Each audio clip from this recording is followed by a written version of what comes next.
right? Oh, so you were part of a culty side of it? No, but I just think Catholicism, even like certain sections of Christianity can be so rule intensive, so fear mongering. For sure. And you even just go to a church and you're sitting and you're kneeling and you're saying amen together, and it really feels like you're a part of this culty organization. Yeah, and it's hard to get outside perspective when you're in that world. Exactly, because I think a lot of people within religions are very sensitive and are very naturally in tune and spiritual, and they're looking for something beyond the walls of this reality, but yet religions only give you so much, right? And then they withhold a lot as well. So they keep people in a certain position when they feel like that's their only answer. Yeah, because if you bring up past lives in that setting, they're going to think you're crazy. Yep, absolutely. Even things that have been scientifically proven, right? Like remote viewing, for example, it's still like the demons work, right? Right. So they scientifically prove that exists now? Oh, remote viewing? Yeah. Oh, yeah. I mean, that's probably remote viewing and past life regression as far as like hypnosis is concerned.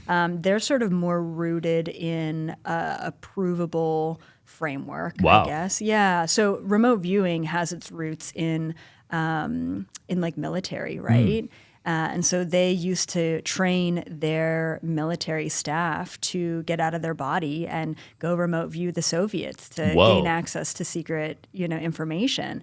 And so remote viewing is cool in particular because there's something called scientific remote viewing, which means that you could do a blind test or a double blind test, which means that you get coordinates and those coordinates link you to a location. And so that can be proven, right? Like you can be alone in a room, get these coordinates that mean nothing at all, and then link that to a location and then prove that, yes, you are indeed getting out of your body, going to a location and seeing what's there at that location. Whoa. So that's why I really do, like I call myself a remote viewer because the premise of everything that I explore and everything that I know comes down to me being able to go into a deep state of trance, get out of my body, and just get curious about the universe, ask questions. Fascinating. And when you're in that state, are you going to specific locations? Do you have a plan beforehand? Absolutely, yeah. So I personally usually have an intention of what I want to get out of, say, a remote viewing session. So when I first started doing it, when I was like 18, 19 years old, totally untrained, never had a mentor or a teacher. One thing that I was really interested in was underground military bases. I mean, what are the governments doing? And so I ended up in a lot of really tricky situations because I really didn't have any sort of limitations except for my curiosity. Wow. So they kind of sensed you were there and... So I didn't know this, but they also have their own military remote viewers, especially if it's a very top secret facility. Yeah. A lot of military bases don't have their own remote viewers, but a lot of the top secret ones do. So their remote viewers were able to see me remote viewing. Whoa. And I guess that's why they're around, is to catch people like me. So yeah, that was a little scary. And I remember telling my dad when I was 18 and I said, hey, I want to let you know that like I've been getting out of my body and like I can go over to the next room or I can go over to my neighbor's house or I could go wherever I want to go, right, in the world. And my dad said, never tell anyone you can do this because the military will, like, they'll take you and like they'll experiment on you or they'll like keep you for like as a soldier.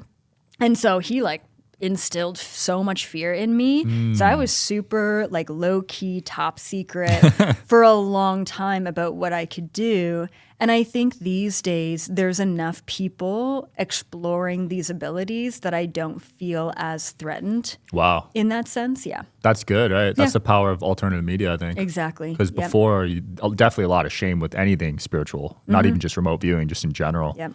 But now you can openly talk about it. Yeah, exactly. Like I'm not the only one. And even some of my more fringy beliefs on like aliens and like other dimensions and what's really going on, it's not as woo-woo. It's not as weird. And most of the conspiracies that have been out there have now started to be proven. So Which is crazy. They're not really conspiracies. It's just the truth, right? Yeah. So we're not looked at as fringy, as crazy.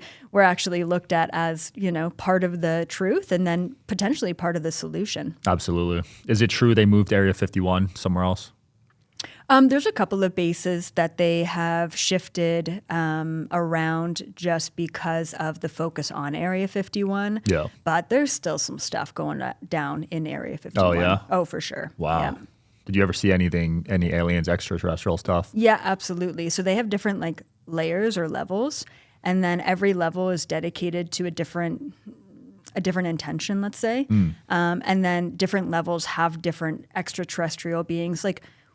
They're not imprisoned there. They're just walking around. Oh, really? They're working with the governments, Oh. which is really fascinating. Yeah. So it's funny, but since moving to Las Vegas, I have not gone over there because I do have a bit of a fear if I go over to Area 51 again and they sort of trace me back to my body that's 2 hours away or whatever, I just feel like that's potentially a little bit of a safety risk. Absolutely. So that makes sense. When I lived on the other side of the country, I would remote view them all time. Yeah. So. Canada, right? Canada, yeah. Nice. Were there bases over there too? You know what? It's funny. I'm sure there are, but I've never really been interested in the Canadian secret bases. But I do believe that every government's got their own secrets, right? So you were just exploring the U.S. ones? Yeah, specifically, yeah. But you could go anywhere, right? I can go anywhere, Doesn't have to be U.S.? Yeah, exactly, yeah. And does it take a long time, say if it's in Asia or Russia, to travel there? Just takes a couple seconds. Whoa, yeah. it's It's that pretty fast. wild, yeah. So in the past, it used to take me anywhere from 40 to 60 minutes to get into that trance state and then to receive the information, come back into my body and relay it. But now it takes me no time at all. And I do Holy believe crap. that everyone can do this. This isn't some sort of gift that I have. It's just something that you practice. That's so cool. And do you have full recall of the encounters? Yeah, full recall. So it depends on the information, but sometimes it'll take a lot of back and forth for me to relay everything. But what I like to say is 5 minutes of gaining access to the information could potentially be 5 hours of relaying the information. Wow. I call it like a zip file that you receive, So it's a lot all in one, and then it takes language and interpretation and translation to relay it all. Yeah. This is so interesting to me because the government paints these aliens in a bad light for the most part, like a negative manner. They want us to be fearful of them, but you're saying they're working with them. Oh, yeah. I mean, the shadow government is working with them, but who is the shadow government working with? Are they working with the benevolent or malevolent ones, right? Are they working with the good or the bad ones? Right. I believe they're working with the not so good ones for more nefarious purposes, but I do believe that there are good and bad ETs in the universe and good and bad ETs working with planet Earth. Yeah, that's interesting. Just like humans, right? We've got good and bad. You need that balance, right? We do. Can't be lopsided. Exactly. Wherever you guys are watching this show, I would truly appreciate it if you follow or subscribe. It helps a lot with the algorithm. It helps us get bigger and better guests, and it helps us grow the team. Truly means a lot. Thank you guys for supporting, and here's the episode.